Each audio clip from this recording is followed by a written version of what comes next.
The billionaire ignored the cleaning lady until the day his tearful son would only fall asleep in her arms. Before we begin, write in the comments which city you're watching us from. Enjoy the show. Ethan Hayes stood at the panoramic window of his 30th floor penthouse, observing New York City spread out at his feet. The autumn sun cast golden rays on the glass facades of the Midtown Manhattan skyscrapers, where the headquarters of his tech empire, Nexus Core Technologies, was located. At 38 years old, Ethan had achieved everything many could only dream of. A fortune estimated at over $1 billion, international recognition and influence that reached far beyond Silicon Valley. Sipping his morning coffee from a porcelain cup, he reviewed the latest financial data on his tablet. The commercial real estate market in Manhattan was on the rise, and his investments in data centers in Ashburn, Virginia, were yielding higher than expected profits. It was another day where the numbers were falling in his favor. "Mr. Hayes, the board meeting is in 45 minutes, his assistant Jessica reminded him over the intercom. "I've prepared all the materials and confirmed the director's attendance." "Thank you, Jessica. I'll be down shortly," he replied, not taking his eyes off the screen. Ethan finished his coffee and walked towards his closet. His apartment, occupying an entire floor in the most prestigious building on the Upper East Side, was decorated with a cool elegance. Minimalist furniture, steel finishes, a monochromatic color palette. It perfectly reflected his personality, orderly, precise, and devoid of unnecessary sentiment. While choosing a navy blue suit from a Soho boutique, Ethan heard a quiet cry coming from the bedroom of his 2-year-old son, Leo. He sighed heavily.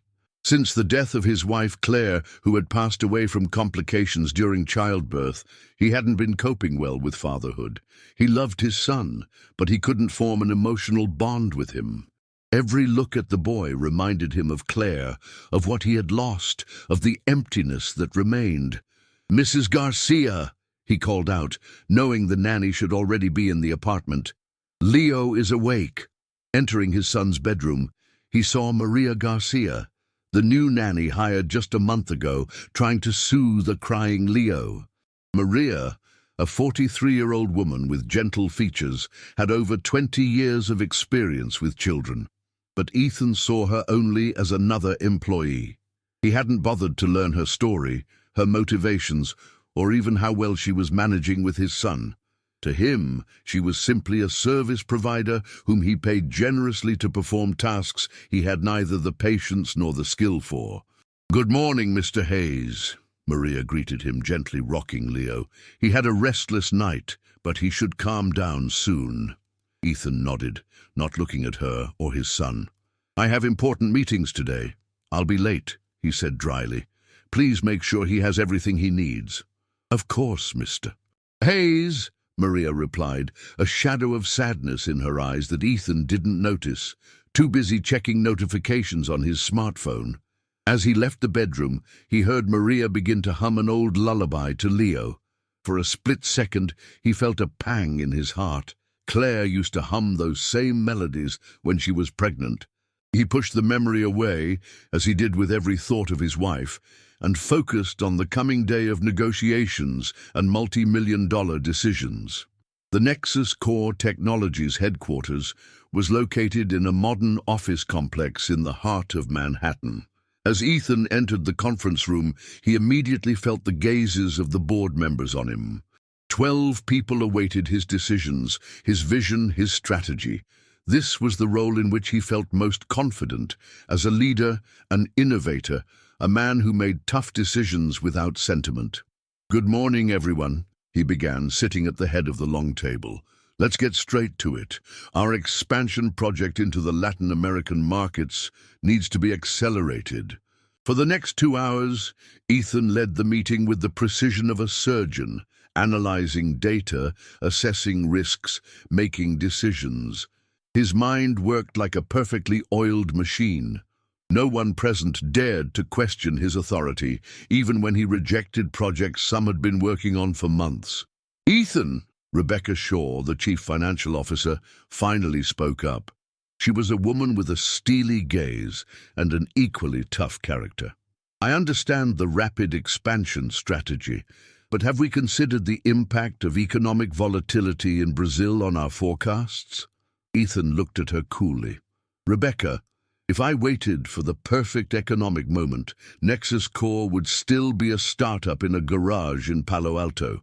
Sometimes you have to swim against the current to get ahead of the competition.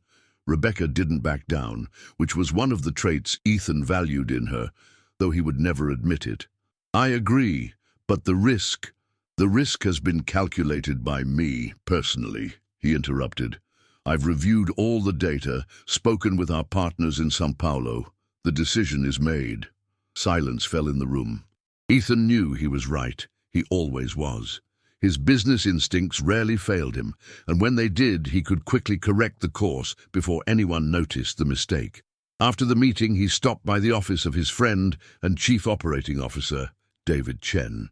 David, unlike Ethan, was a family man. He had a wife, 3 children, and a golden retriever named Buster. Ethan sometimes wondered how David found the time to manage the company's massive operations department, while also being a devoted father. "How are you holding up?" David asked when they were alone. It was a question Ethan avoided in conversations with others, but David had known him since their college days at MIT, before Nexus Corp became an empire. Business-wise, great. The latest projections. "I'm not asking about business, Ethan," David cut in, looking his friend straight in the eye. "I'm asking about you, about Leo. It's been 2 years since Claire died." Ethan felt his face harden. Even with David, he didn't allow himself to show weakness. "We're managing. I hired the best nanny in New York." "A nanny," David repeated with a sigh. "Ethan, he needs a father, not a nanny. I remember you saying before Leo was born that you'd be a different kind of father than yours." "That's enough, David." Ethan cut him off sharply. "I appreciate your concern, but I have everything under control." David shook his head, but didn't press the issue. He knew his friend too well. When Ethan locked himself in his emotional fortress, there was no way to break through. When Ethan returned to his penthouse just before midnight, the apartment was shrouded in silence. He loosened his tie and poured himself a glass of top-shelf bourbon. Despite his fatigue, his mind was still analyzing data, strategies, business opportunities. He sat in an armchair by the window, looking out at the night skyline of Manhattan. The city never slept, and neither did he. After a moment's hesitation, driven by an impulse he couldn't explain, Ethan got up and quietly walked to his son's room. The door was slightly ajar. Leo was sleeping peacefully in his crib, hugging a teddy bear that Claire had once bought. In the corner of the room, in an armchair, Maria Garcia was dozing. Apparently Leo had had a difficult day, and the nanny had stayed to watch over his sleep. Ethan watched the sleeping woman. Exhaustion was etched on her face, but even in sleep she possessed a calm he had never known. Suddenly, he noticed something he hadn't seen before. On the small table next to the armchair lay an open book. It was a popular encyclopedia on child development, filled with bookmarks and notes in the margins. Next to it was a mug of cold tea and a notebook full of entries about Leo's daily rhythm, his food preferences, favorite toys and songs. Ethan frowned. He hadn't expected this level of dedication. He looked at the woman who knew his son better than he did, who cared for every detail of his life, while he didn't even know what Leo's favorite toy was. Something inside Ethan stirred, a feeling he didn't recognize, a mixture of shame, regret, and something else he couldn't name. For a moment, he stood paralyzed, feeling his perfectly ordered world begin to crumble. Leo moved in his sleep and whimpered softly. Instinctively, Ethan took a step toward the crib, but stopped when he saw Maria immediately wake up and approach the boy. With astonishing gentleness, she stroked his cheek, whispered a few soothing words, and Leo instantly quieted, falling back into a deep sleep. That simple gesture, full of care, warmth, and genuine love made Ethan feel like an intruder in his own son's room. He stepped back quietly and returned to his study, where he sat at his desk, staring into the darkness. For the first time in a very long time, Ethan Hayes wasn't thinking about business, strategies, or investments. He was thinking about the woman who sang lullabies to his son, who knew all his needs and worries. The woman he had hired, paid, and completely ignored, even though she had become more important to his son than he himself was. From his desk drawer, he took out a photo of Claire, the only one he kept in sight. Looking into her smiling eyes, he wondered what she would say if she saw how much he had failed as a father, how much he had failed her, Leo, and himself. That night, Ethan Hayes did not sleep. For the first time since his wife's death, he allowed himself to reflect on something beyond the world of numbers, contracts, and profits. The world he had built around himself like a glass wall was slowly beginning to crack. And in the next room, his son slept peacefully under the watchful eye of the woman Ethan saw every day, but had never truly seen. The woman who was about to change his life in a way he could never have expected. Maria Garcia always woke up at 5:30, long before the sun, which rose later and later in the New York autumn, made its appearance. In her small apartment in Queens, a borough that starkly contrasted with the opulence of Manhattan, she quietly prepared for another day of work. Her routine was unchanging: a quick shower, a cup of strong coffee, and a review of her meticulous notes on Leo. Maria's apartment, though modest, was cozy. The walls were covered with photographs of her daughter, Sophia, who was pre-med at SUNY Buffalo. Books filled the shelves. Handmade curtains framed the windows. All of it created a space full of warmth, so different from the sterile apartment of her employer. Maria glanced at the clock. 6:15. In 45 minutes, she needed to be at Ethan Hayes' apartment, ready to take care of Leo. She put on a simple dark blue outfit that she wore to work. Practical, neat, and not quite a uniform, though Ethan never commented on her attire. She doubted he even noticed what she wore. Before leaving, she paused at a small shelf holding a photograph of her husband, Carlos. He had died 5 years ago from a sudden heart attack, leaving her alone with debts and a daughter in college. Maria had to quickly find a way to support herself and Sophia's education. Thanks to her years of experience with children, gained while running a small daycare in her upstate New York hometown, she quickly found work as a nanny in affluent New York City homes. "Good morning, my love," she whispered to her husband's photograph, lightly touching it with her fingers. "It's been a month since I started working for Mr. Hayes. Leo is a wonderful boy. It's just a shame his father doesn't see it." Maria sighed. She never judged her employers, but the case of Ethan Hayes was unique. She saw in him not just coldness and distance, but above all, a deep, unhealed pain that the man carefully hid under a mask of professionalism and indifference. With these thoughts, she left the apartment and headed for the subway station. The November morning chill seeped through her coat, and a mist hung over the East River, giving the city a mysterious look. Maria liked these early mornings, when New York was just waking up and the streets weren't yet crowded. It was her time to think, to plan her day, to mentally prepare for the challenges awaiting her in the luxury penthouse on the 30th floor. Promptly at 7 o'clock, Maria took the elevator to the 30th floor. She was greeted by the chime of the security system, which she deactivated with the code Ethan had given her a month ago. The apartment was quiet, with only the sound of a shower coming from the master bedroom. Maria walked quietly to the kitchen and began preparing Leo's breakfast, oatmeal with apple and cinnamon, his favorite. At precisely 7:30, as he did every day, Ethan Hayes entered the kitchen, dressed in a perfectly tailored suit, tablet in hand, completely ignoring her presence. He poured himself coffee into a thermal mug and, still not looking up from his screen, said, "I'll be in Chicago today. I'll be back tomorrow night." "Understood, Mr. Hayes," Maria replied, stirring the oatmeal. "Do you have any special instructions for Leo?" Ethan, already at the door, paused for a moment. He seemed to be considering something. "No," he said finally. "Just take care of him." Maria noticed a slight hesitation in his voice, something she hadn't heard before. Before she could answer, Ethan was gone, leaving behind the faint scent of expensive cologne. A moment later, a soft cry came from the nursery. Leo was awake.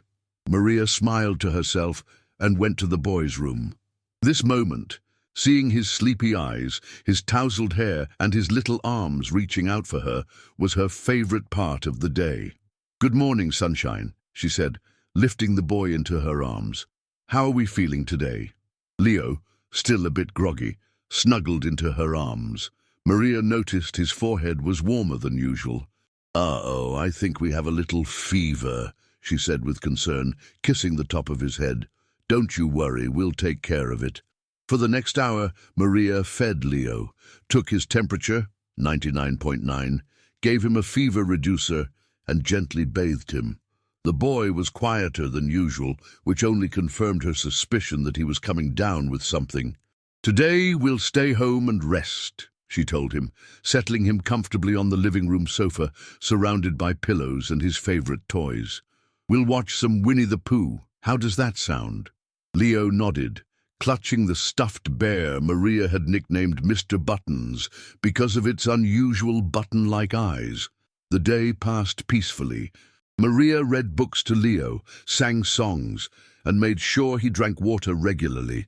His condition didn't worsen, but it was clear he was feeling unwell. When it was time for his nap, Maria tucked him into his crib and began to sing the lullaby she used to sing to her own daughter. "Sleep, sleep, my little one. Close your eyes and rest now. Mommy's watching close by you. Sweet dreams she will bring you." Yee. She noticed Leo's eyes slowly closing and his breathing becoming even. She gently stroked his cheek and tiptoed out of the room, leaving the door slightly ajar. In the kitchen, Maria made herself some tea and sat at the table, looking through the notebook with Leo's vaccination schedule. He was due for a checkup with the pediatrician in a week. She had to remind Ethan, though she doubted he would show up. For previous appointments, he had sent his driver, Arthur, to take Maria and Leo to a private clinic. Her thoughts were interrupted by her phone ringing. Sophia's picture appeared on the screen. "Hi, sweetie," she answered with a smile. "Hey, Mom." Sophia's voice sounded tired but happy. "How's the job at the billionaire's place?" Maria looked around the luxurious apartment. "I've been working here a month, and I still feel like I'm in a museum," she replied quietly. "Everything is so sterile. It's missing a soul, Sophia." "And how's little Leo?" Sophia asked. At the mention of the boy, Maria's face lit up. "He's wonderful. He has a slight fever today, but it's nothing serious. But his father—" She trailed off. "Still ignoring you?" Maria sighed. "It's not that he ignores me. He ignores everything that isn't related to his company, including his own son." Maria lowered her voice, though she knew no one could hear her. "Last night, he came into Leo's room. He thought I was asleep, but I saw him looking at us. There was such sadness in him, Sophia, like he wanted to say something but didn't know how." "Maybe he's finally starting to realize what he's losing," Sophia observed. "Maybe?" Maria wasn't convinced. "And you? How were your exams?" For the next few minutes, she listened as her daughter talked about her pre-med studies, difficult professors, and plans for the future. Maria felt pride swelling in her heart. Despite the hardships, Sophia was chasing her dreams. Their conversation was cut short by Leo's crying. Maria quickly said goodbye and rushed to the boy's room. She found him sitting up in his crib, his face red from crying and hot with fever. "Oh, sweetie, what happened?" she asked, taking him into her arms. Leo was burning up, and his cry sounded different than usual. It was a cry of pain. Maria quickly checked his temperature, 101.3, too high for a simple cold. Instinctively, she held him tighter, rocking him in her arms. It's okay, I'm right here," she whispered, trying to soothe him. Leo cried louder, clutching his ear. Maria understood immediately, a middle ear infection. Her own daughter had suffered from them often as a child. Without wasting a moment, Maria called the private clinic where Leo was a patient. The doctor could see them in an hour. Then she called Arthur, Ethan's driver, who was fortunately available. "Come on, sweetheart, we're going to the doctor to make the ouchie go away," she said to the boy, quickly packing a bag with essentials. Leo nestled in her arms, gradually calmed down, though he still whimpered softly. Maria also called Ethan, but it went to voicemail. She left a brief message, informing him of his son's condition and the planned doctor's visit.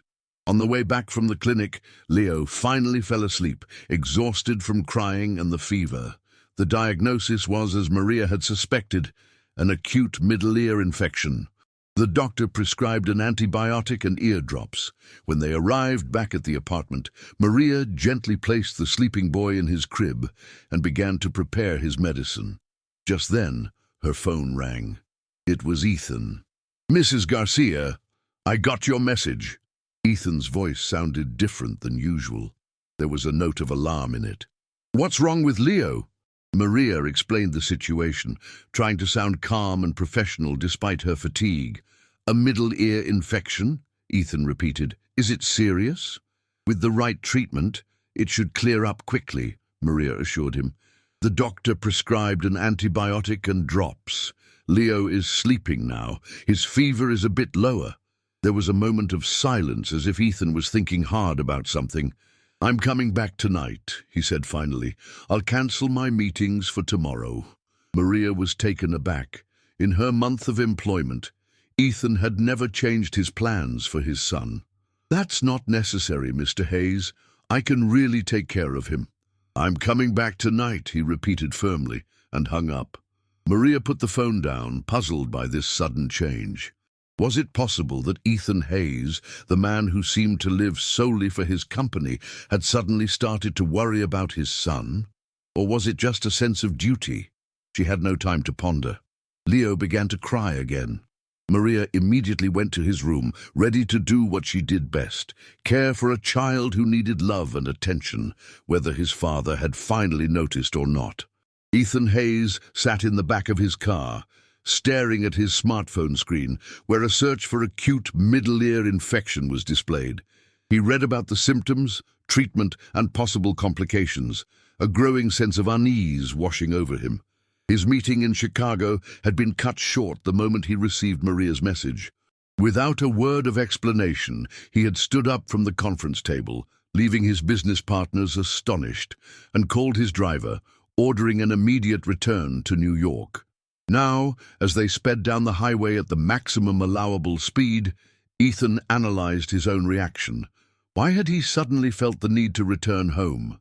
Leo was in good hands. Maria Garcia seemed competent, and even more than that, she was dedicated, caring, and intuitive in her care for his son. Maybe it was what he had seen the previous night. That moment when Maria calmed Leo with a single touch, a single whisper. The way his son had snuggled into her arms, seeking a warmth and security that he, as a father, had never provided. Or maybe it was all those notes, schedules, and books he had found in Leo's room, a commitment that went far beyond Maria's professional duties. Ethan closed his eyes, a headache blooming. Since Claire's death, his life had been orderly, predictable, focused on work. He had persistently avoided confronting his emotions, the grief over losing his wife, the fear of fatherhood, the guilt of not being able to love his own son as he should. And now it was all coming back, breaking through the walls he had so carefully constructed. He looked out the window at the passing fields and forests of the Midwest. Autumn was painting the landscape in shades of gold and red. Claire had loved autumn. She always said it was the time when nature showed how beautiful letting go could be. Letting go. Ethan realized his son was growing up, and he was missing it. Leo was already 2, and Ethan couldn't remember his first word, his first steps, what he liked to eat or what he couldn't stand. All those moments, first steps, first words, first smiles, he had missed them all. Too busy building an empire that was meant to be a legacy for a son he couldn't connect with. And all of this was known by the woman he had hired, paid, but never truly noticed. A woman who, in 1 month, had become more important to Leo than he had ever been. A sudden lurch of the car pulled him from his thoughts. "Sorry, Mr. Hayes," the driver said. "Traffic outside the city. I'm trying a detour." "It's fine, Arthur," Ethan replied, glancing at his watch. It was 8:30. "Just drive carefully." He sank back into his thoughts. He wondered what he would say to Maria when he got back, how he would act around his son, what he would do if Leo cried and sought comfort not from him, but from Maria. These questions swirled in his head as the car slowly navigated the evening traffic of New York City, heading toward the luxury high-rise where his son and the woman who knew more about him than his own father were waiting. Maria rocked Leo in her arms, walking slowly through the living room. The boy, feverish and tired, had finally drifted off to sleep, nestled against her. His fever had dropped after the medicine, but he was still restless. The clock on the wall read 10 o'clock. Maria was exhausted, but she didn't want to put Leo down in his crib, afraid he would wake up. Instead, she sat in the armchair by the window, gently rocking the boy, gazing at the glittering panorama of nighttime New York. Just then, she heard the sound of the front door opening. Ethan Hayes was back. Maria started to get up, but Leo stirred restlessly, so she remained seated. Ethan walked into the living room, looking weary from his travels. His eyes immediately fell on his sleeping son in her arms. "How is he?" he asked quietly, stepping closer. "Better," Maria whispered back. "His fever is down, but he's still fussy. He just fell asleep a moment ago." Ethan looked at his son with an expression Maria couldn't quite read. It was a mixture of concern, curiosity, and something else, something that might have been longing. "Mr. Hayes," Maria began carefully, "would you like to—" She gestured, suggesting she could hand Leo over to him. Ethan hesitated. For a moment he looked like he wanted to agree, but then he shook his head. "Better not. He seems peaceful. I wouldn't want to wake him." Maria noticed that Ethan's gaze remained fixed on his son's face. There was something in his look she hadn't seen before, an attentiveness, a concern, perhaps even tenderness. "The doctor said it's nothing serious," she said softly. "A few days on antibiotics and it should be over, but he'll need a lot of rest and quiet." Ethan nodded. "I'll stay home tomorrow," he said, almost to himself. "I've cancelled all my meetings." Maria couldn't hide her surprise. "That's very kind of you," she said. "Leo will certainly be happy to have you here." Ethan looked at her then, as if truly seeing her for the first time. His eyes, usually cool and distant, held something new. Uncertainty, perhaps, or was it gratitude? "Mrs. Garcia," he began, then paused, searching for the right words. "Thank you for taking care of him, for everything." It was the first genuine thank you she had heard from him in her entire month of working there. Maria gave a small smile. "There's nothing to thank me for, Mr. Hayes. I'm just doing my job." "No," Ethan contradicted, shaking his head. "You're doing much more. I saw the notes, the books. And it's clear that you genuinely care." Maria didn't know what to say. She hadn't expected such a confession from her employer. "Leo is a special boy," she said finally. "He's easy to love." Ethan nodded, and a glint that might have been tears flashed in his eyes, though it was hard to tell in the dim light of the living room. "I have a favor to ask," he said quietly. "Could you stay the night? I know it's outside your hours, but—" "Of course," she answered without hesitation. "I'll stay as long as he needs me." Ethan nodded gratefully. "Thank you. I'll prepare the guest room for you." As he left, Maria looked down at the sleeping Leo. The boy, despite his fever and pain, looked peaceful in her arms. She didn't know what tomorrow would bring, whether Ethan's sudden concern was just a fleeting reaction to his son's illness, or perhaps the beginning of something more. One thing was certain. For Leo's sake, she hoped his father was finally starting to see what she had seen from day one, a wonderful, loving child who needed not just a nanny, but above all, a parent. In the adjacent bedroom, Ethan Hayes prepared the guest room, laying out fresh linens and towels. His movements were mechanical, but his mind was racing. In the last 2 days, something inside him had shifted. Something he didn't yet understand, but which was slowly, inexorably, changing his perspective on his own life, on his son, and on the woman who now sat in his living room, holding his child in a way he never could. Ethan awoke with a start, pulled from sleep by a sound he didn't recognize, the soft laughter of a child coming from the kitchen. For a moment, he lay disoriented, staring at the ceiling of his bedroom. The clock on his nightstand read 7:30, the time he was usually already on his way to the office. Today, however, he was home because his son was sick. His son, Leo, the boy he barely knew. Ethan sat up in bed, running a hand through his dark hair. The events of the previous day, the call from Maria, the hurried return from Chicago, the sight of Leo asleep in the nanny's arms, all felt like a dream. But the child's laughter from the kitchen was very real. He stood, put on a robe, and headed toward the sound. He stopped in the doorway of the kitchen, taken aback by the scene before him. Maria, wearing the same outfit as yesterday, stood at the stove, preparing something that smelled like pancakes. Leo was sitting in his high chair, his face still flushed from the receding fever, but with a smile on his lips. Maria was just placing a pancake shaped like a teddy bear on his plate.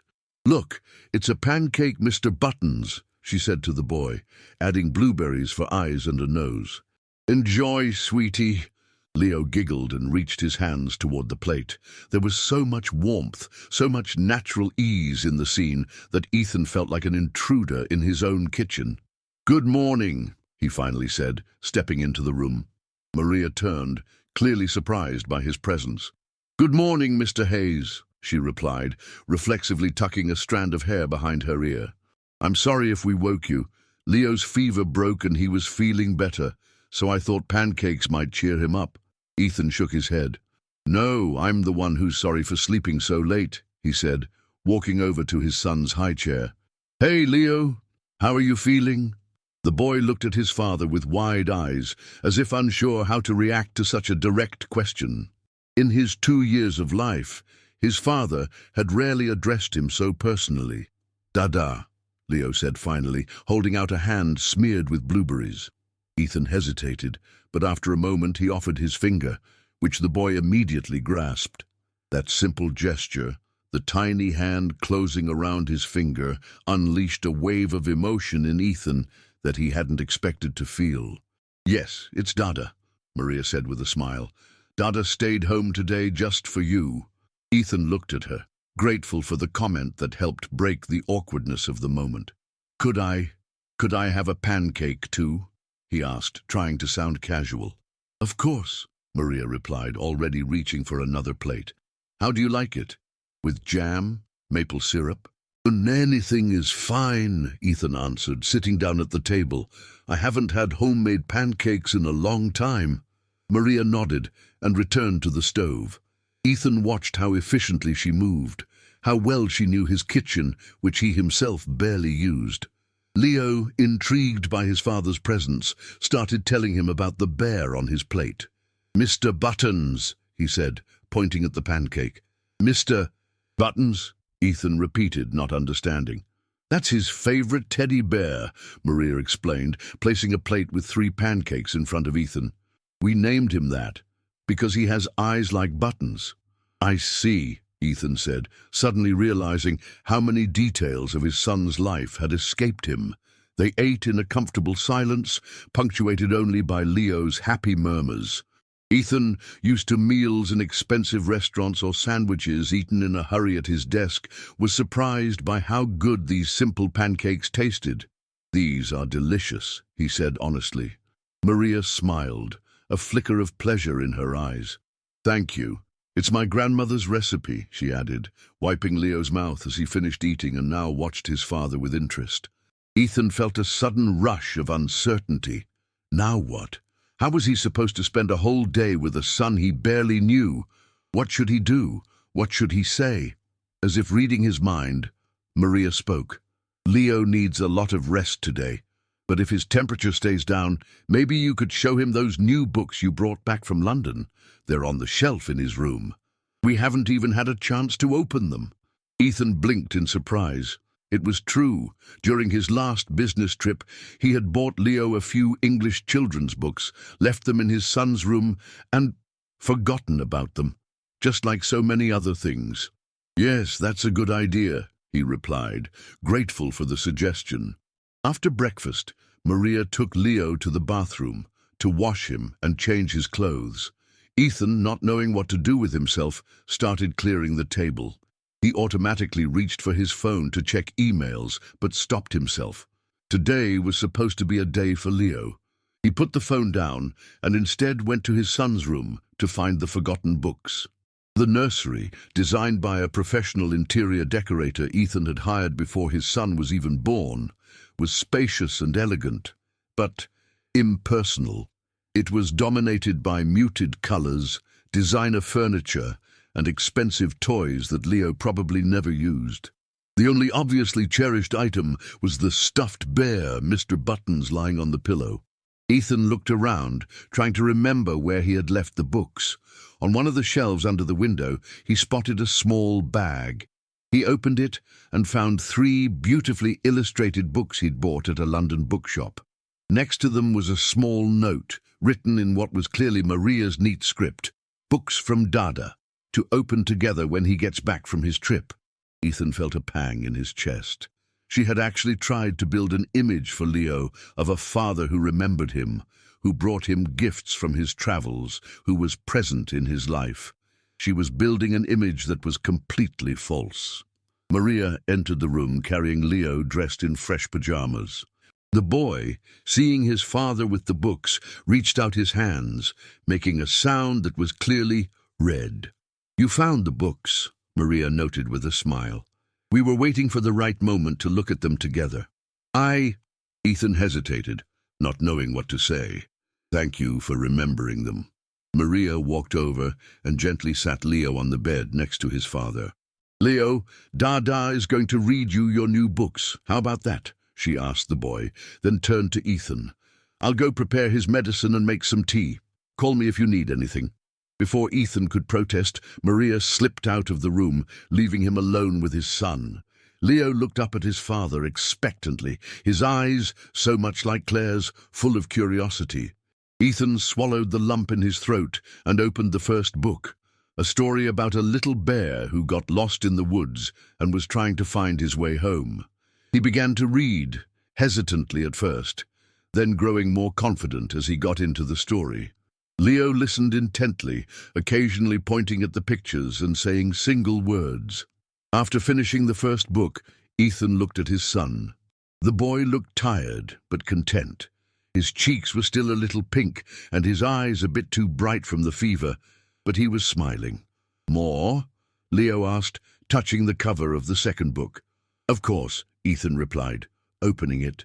"This one is about a little rabbit who—" While he read the second book, Leo scooted closer to his father, and at one point he rested his small head on Ethan's arm. The gesture, so simple yet so intimate, made Ethan lose his place for a moment. His son, the child he had kept at a distance for 2 years, was suddenly showing him trust and affection. When he finished reading, Leo was already half asleep, his eyelids heavy. Ethan gently laid him down on the pillow and covered him with the blanket. The boy mumbled something that sounded like, "Thank you, Dada," and fell asleep. Ethan sat by the bed, watching his sleeping son. His mind was a maelstrom of thoughts and emotions. Regret for the 2 lost years, fear of responsibility, uncertainty about the future. But there was something new there too. A desire to know this child better, to become a part of his life, to fix what had been broken by his own fear and grief. He didn't know how long he sat there before Maria quietly entered the room with a cup of tea. "He fell asleep," she whispered, placing the cup on the nightstand. "That's good. Sleep is the best medicine." Ethan nodded, his gaze still on Leo. He looks so much like Claire," he said softly, finally giving voice to the thought that had haunted him since his son's birth.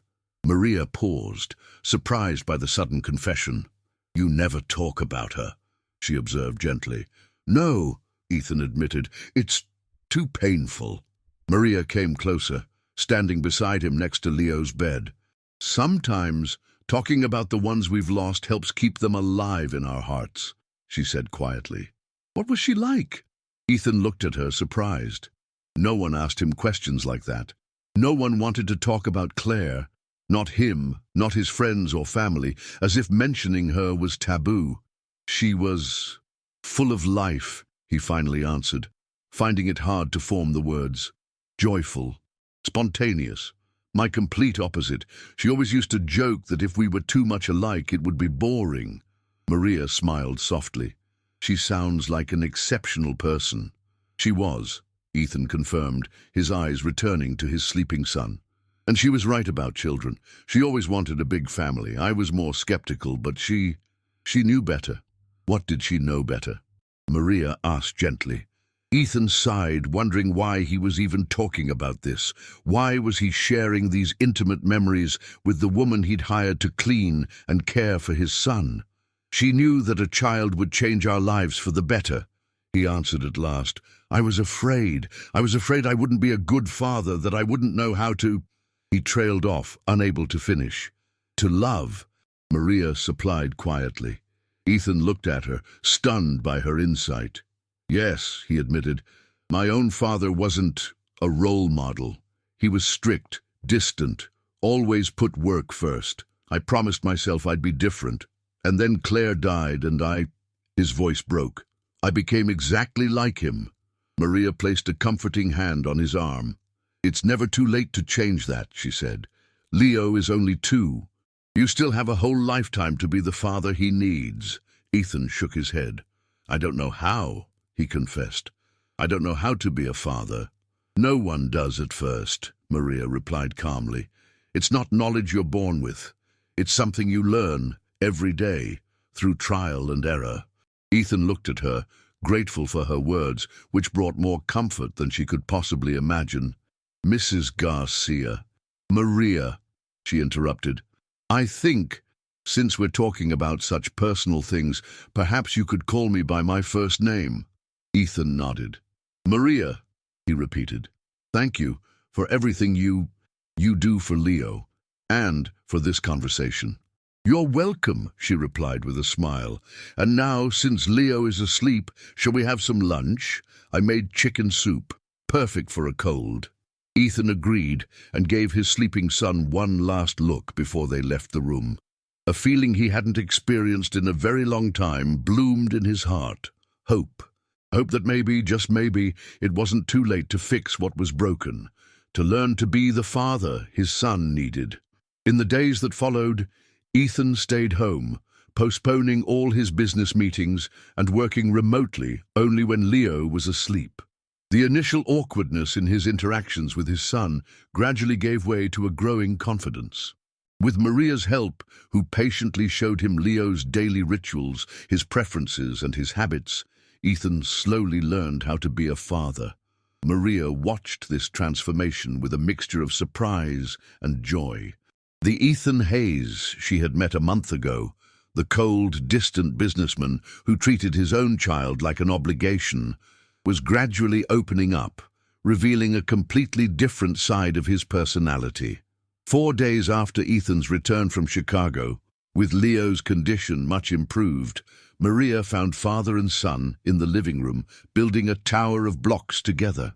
Ethan, dressed in casual jeans and a sweater instead of his usual suit, was lying on the rug next to Leo, enthusiastically telling him about different types of buildings around the world. "And this tower is going to be like the Empire State Building," he was saying, stacking another block. "I'll take you there someday, and you'll see the whole city from the observation deck." Leo, still a bit weak from his illness but much cheerier, watched the growing structure with delight. "Hi," he said, pointing to the top of the tower. "Yes, very high," Ethan confirmed with a smile, "but not as high as our home. We live even higher than that." Maria stood in the doorway, not wanting to interrupt the moment of closeness, but Leo spotted her quickly. "Maria," he called out happily, reaching his hands toward her. "Come build!" Ethan turned and smiled as well, something that would have been unthinkable a week ago. "Join us," he invited. Leo is in need of your architectural expertise." Maria laughed and sat down on the rug beside them. "I'm afraid my knowledge of architecture is quite limited," she admitted. "But I've always wanted to build a castle out of blocks." "Castle!" Leo echoed with enthusiasm. "A castle it is, then," Ethan agreed, starting to reconfigure the structure. "With towers, a drawbridge, and what else should a proper castle have, Leo?" "A dragon!" the boy exclaimed, looking around for a suitable toy. For the next hour, the three of them built a fantastic castle, adding more and more elements and making up stories about knights, princesses, and dragons. Maria couldn't help but notice how comfortable Ethan now was in the role of a father, how naturally play, storytelling, and responding to his son's needs came to him. When Leo finally tired and fell asleep, clutching Mr. Buttons, Ethan gently carried him to his crib. He returned to the living room, where Maria was tidying up the scattered blocks. "Leave that," he said. "I'll help you later. Please, sit down. I'd like to talk to you." Maria sat on the sofa, wondering what this could be about. Was Ethan planning to return to work and set a new schedule for Leo's care, or did he have some feedback on her work? Ethan sat across from her, looking slightly nervous. "Maria," he began, searching for the right words, "these past few days have been revolutionary for me and for Leo." "I'm glad," she answered honestly. "Leo is so much happier having you around." "That's thanks to you," Ethan said. "You're the one who showed me how to be with him, how to care for him, how to be a father." Maria shook her head. "I only gave a few pointers. You're the one who did all the work." "Ethan," he corrected her. "Please call me Ethan, and don't downplay your role. Without you, I'd still be stuck in my office, distant from my son, repeating my father's mistakes." Maria smiled softly. "All right, Ethan, I'm glad I could help." Ethan hesitated, then continued. "I have a proposal for you. A request, really." He took a deep breath. "Would you consider living here with us permanently?" Maria blinked, stunned. "Live here," she repeated. "I don't understand." "As Leo's full-time caregiver," Ethan explained quickly. "With your own room, of course, and all the comforts. I know it's a lot to think about, but—" He hesitated. "Leo needs you, and I need you too. I need your help to be a better father." Maria stared at him, unsure of what to say. The offer was completely unexpected and would mean a total change in her life. "I'll have to think about it," she said finally. "It's a big decision." "Of course," Ethan agreed. "I don't expect an answer right away, and I'll understand if you say no. But I would be very happy if you agreed to stay." Maria nodded, her mind racing, thinking of Leo, her daughter Sophia, her small apartment in Queens, and the man sitting across from her, a man who in a matter of days had transformed from a cold, distant millionaire into a caring, though still learning, father. "I'll let you know tomorrow," she promised. "I need to talk to my daughter." Ethan nodded gratefully. "Thank you for considering it." That evening, when Maria returned to her apartment, she sat for a long time at the small kitchen table, sipping tea and thinking about Ethan's proposal. Living in a luxury apartment building, caring for Leo, whom she had grown to love like her own child, witnessing and helping to build the relationship between a father and son, it all sounded like an incredible opportunity. But it would also mean leaving her small, cozy apartment where she had lived for the last 10 years, where every corner reminded her of her husband, where her daughter had grown up. She called Sophia, who, after her initial surprise, astonished her with her reaction. "Mom, that sounds like the opportunity you've been waiting for. Leo needs you, and you need a new chapter in your life." "I don't know if I'm ready to leave this apartment," Maria admitted. "So many memories." "You'll take the memories with you," Sophia replied softly. "Besides, it's not like you're selling the place. You can come back whenever you want." Maria looked around her kitchen, at the walls covered with photos, at the plants on the windowsill, at all the little things that made up her home. "What about you? Where will you come back to for the holidays?" she asked. Sophia laughed quietly. Mom, I spend most of my time in Buffalo now anyway, and when I do come to the city, it's mainly to see you, not the apartment. I can just as easily visit you in your new luxury penthouse." Maria smiled, hearing the light-hearted tone in her daughter's voice. "It won't be my penthouse," she corrected. "I'll be an employee there." "An employee who's helping a single father raise his son," Sophia pointed out. "That's more than just a job, Mom. That sounds like family." Maria fell silent, letting the word resonate in her mind. Family. Could she think of Ethan and Leo in those terms? Could she allow herself an attachment that went beyond an employer-employee relationship? "I'll think about it," she said finally. "I'll give him my answer tomorrow." After talking with her daughter, Maria couldn't sleep. She lay in bed, listening to the nighttime sounds of Queens, the distant rumble of the subway, music drifting from a nearby bar, the bark of a neighbor's dog. She closed her eyes and pictured the quiet of the luxury penthouse on the 30th floor, the view of the New York skyline at night, the warmth of Leo's small hand as she rocked him to sleep, and the look on Ethan's face as he watched his son with a love he was only just learning to express. Her decision was made before dawn. In the morning, when she returned to work, she gave Ethan her answer in one word: "I'll stay." The smile that spread across his face, genuine, full of gratitude, and something that might have been joy, was the best confirmation that she had made the right decision.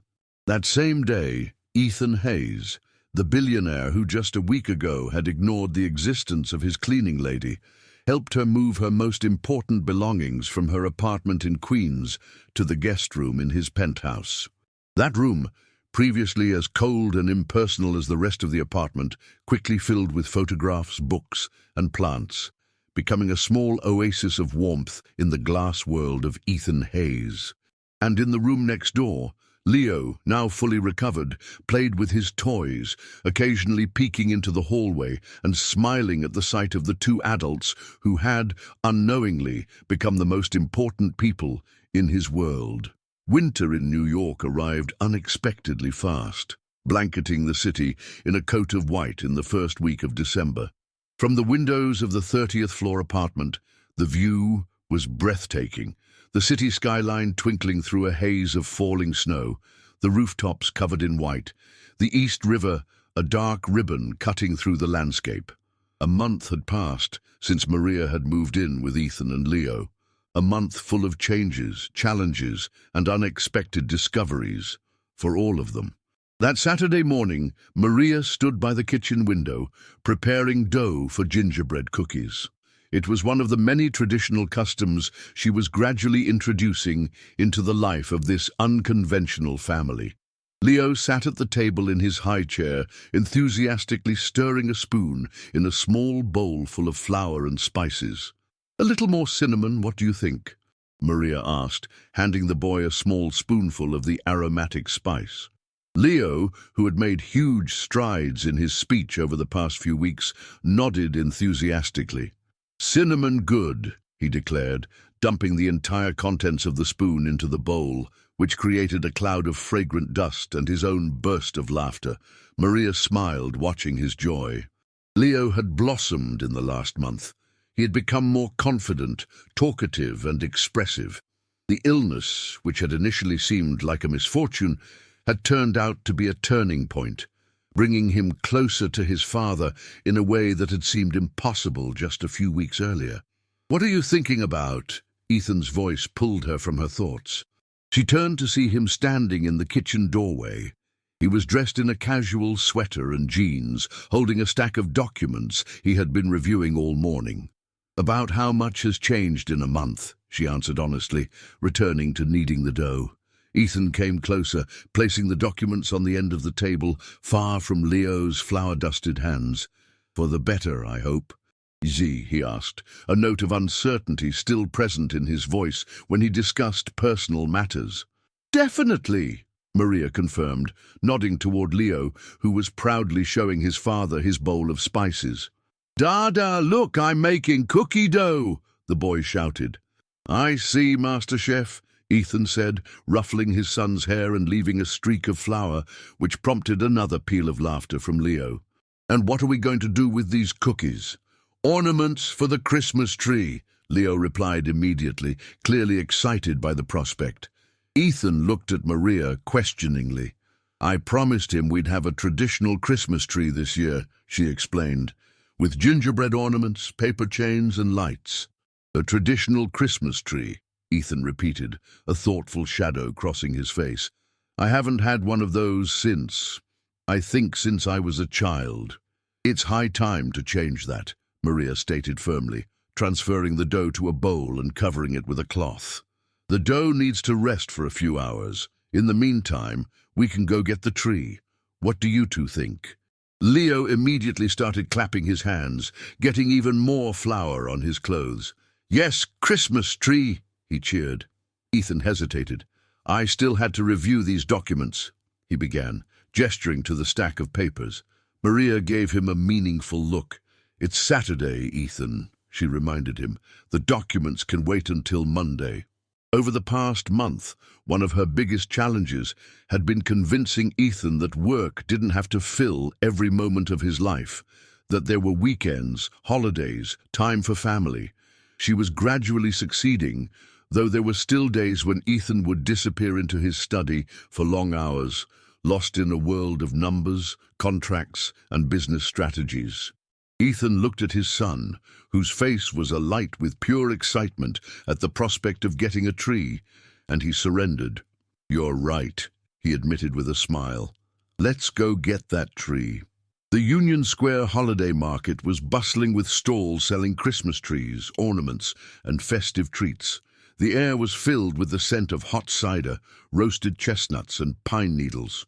The lightly falling snow added a magical touch to the whole scene. Ethan walked beside Maria, carrying Leo on his shoulders so the boy could get a better view of the festive atmosphere around them. His son, bundled in a warm red jacket, hat, and scarf, looked around with eyes full of wonder. Look, Dada, lights, he called out, pointing at the garlands strung between the buildings. I see them, Leo, Ethan replied, feeling a warmth spread through his chest at the sight of his son's joy. Maria walked alongside, scouting for the perfect tree. Despite the cold, her face was bright with a smile. Ethan caught himself watching her secretly, the way the snow settled on her dark hair, the way her eyes sparkled in the light of the lanterns. How natural and at ease she was in every gesture. In the past month, she had become not just Leo's nanny, but something much more, a guide for Ethan in the world of fatherhood, a friend, a confidant, an anchor in a world that had until recently seemed empty and aimless. That one looks promising, Maria said, stopping at a stall with a beautiful full fir tree. What do you think, Leo? The boy reached his hands toward the tree. Big and fluffy, he declared with enthusiasm. It is beautiful, Ethan agreed, simultaneously wondering if it would fit in his building's elevator. Maria, as if reading his mind, laughed. Don't worry, it'll fit. And if not, Arthur will help us carry it up the stairs. It's not every day you buy a Christmas tree. Ethan shook his head in disbelief. Sometimes I feel like you can read my mind, he said, approaching the vendor to negotiate the price and delivery. Once the transaction was complete and the tree was scheduled for delivery within the hour, Maria suggested they get a bite to eat at the market. They have delicious hot pretzels with mustard here, she said, pointing to a stall, and hot chocolate for Leo. Ethan nodded, enjoying the moment of normalcy. Even though he owned one of the largest tech companies in the country, even though his fortune was in the billions, even though he made decisions affecting the lives of hundreds of employees every day, at that moment, he was just a father, spending a Saturday with his son, buying a Christmas tree and eating pretzels at a holiday market. They sat at a small table under a heat lamp, munching on the warm pretzels and sipping hot cider, Ethan and Maria, and hot chocolate, Leo. The boy already had a chocolate moustache, which only added to the charm of his beaming face. This is the first time in years I've actually felt the Christmas spirit, Ethan admitted, looking at the surrounding families, couples, and groups of friends, all joyful, all caught up in the approaching holidays. And how did you spend previous Christmases? Maria asked, gently wiping Leo's face with a napkin. Ethan shrugged. Working, or traveling. Last year I was in Aspen. He glanced at his son, who was now busy watching snowflakes land on the table. My mother took care of Leo. Maria raised her eyebrows. I didn't know your mother lived in New York. She doesn't, Ethan admitted. She came down from Boston for a week. Then she went back. And this year? Maria asked carefully. Will she come too? Ethan hesitated. His relationship with his mother was complicated. Eleanor Hayes, the widow of Stephen Hayes, Ethan's father, led a quiet life in Boston, far from her son's business world. They saw each other rarely, mostly for holidays and family occasions. Ethan knew his mother worried about his solitary life after Claire's death, but her attempts to interfere were met with his resistance. We haven't talked about it, he finally replied, but probably. She usually comes for Christmas. Maria nodded, not pressing. She had noticed that the topic of Ethan's family always made him more tense and distant. What about you? Ethan asked, changing the subject. How did you usually spend the holidays? Maria's face lit up.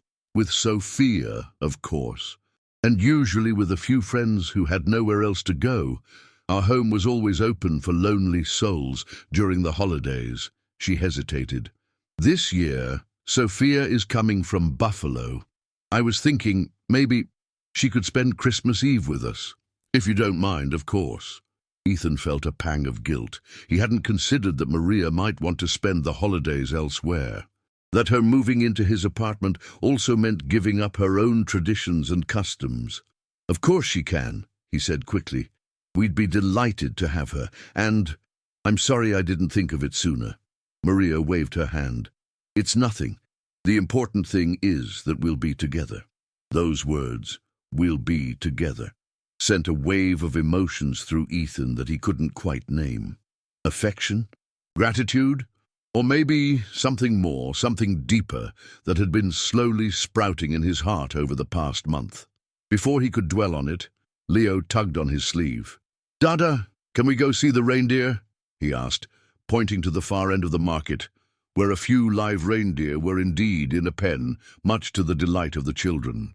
Of course, Ethan replied, grateful for the interruption of his emotional turmoil. That evening, after Leo was asleep, and the huge Christmas tree stood in the living room awaiting its decorations, Ethan and Maria sat by the fireplace, sipping red wine. It had become their new ritual. Every evening, after putting Leo to bed, they found time for themselves, to talk about the day, plans for the future, about Leo, about Ethan's work, about Maria's memories. Thank you for today, Ethan said, staring into the flames. I haven't had this much fun in a long time. Maria smiled, swirling the wine in her glass. There's nothing to thank me for. It was a wonderful day for all of us. Ethan turned his gaze from the fire and looked at her. In the warm glow of the fireplace, her face seemed even softer, her eyes shining like two dark gems. You know, sometimes I wonder, he began but trailed off, not sure how to put what he was feeling into words. About what? Maria encouraged him. What my life would be like if you hadn't come into it, he finished quietly. If you hadn't shown me what I was missing by ignoring my own son. Maria set her glass down on the table and looked him straight in the eye. I think you would have figured it out on your own, sooner or later, she said. You're a good man, Ethan, just lost, like a lot of us. Ethan shook his head. I'm not so sure. I was so focused on work, on building an empire that was meant to be a legacy for Leo, that I forgot the most important thing, that he needs a father, not an inheritance. Maria reached out and touched his hand in a comforting gesture.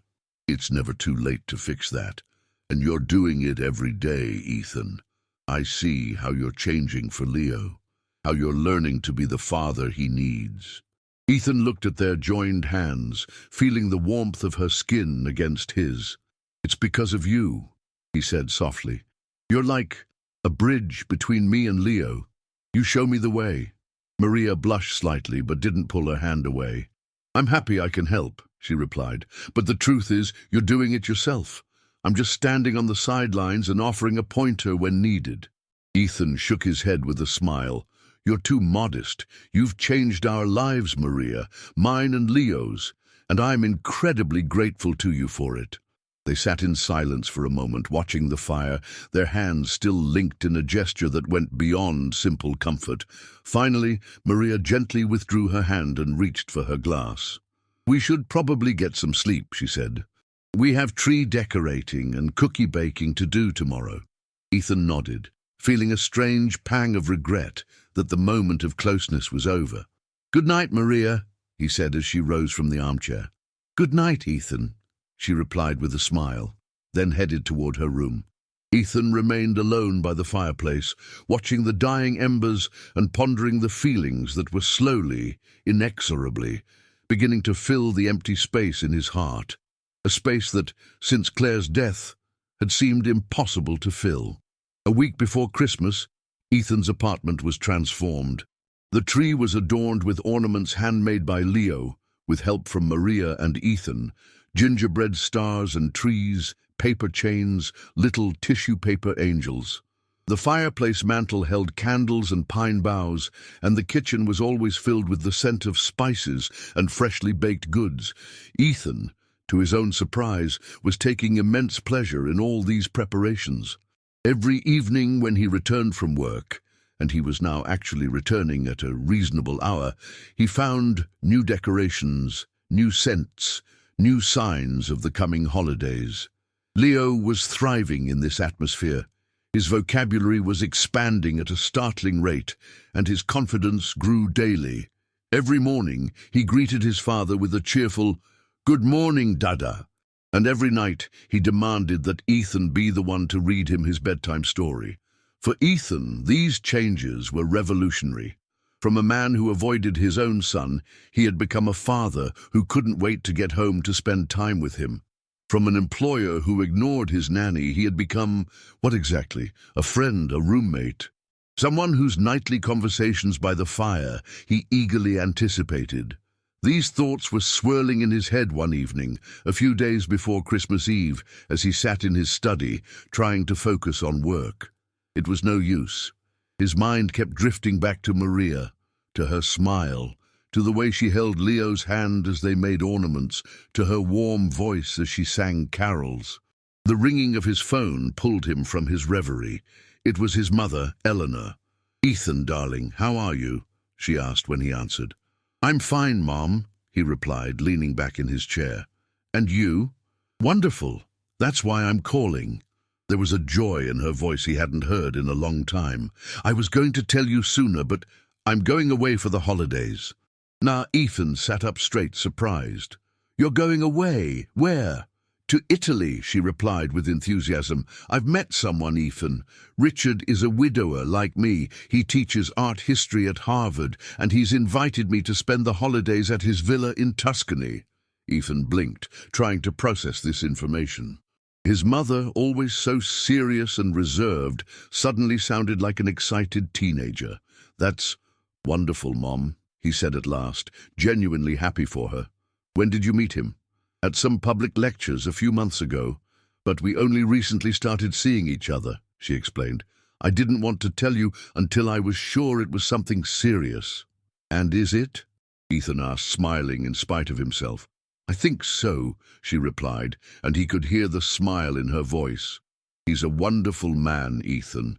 Smart, warm, full of passion for life. He reminds me of your father, before the illness changed him." Ethan felt a pang in his heart.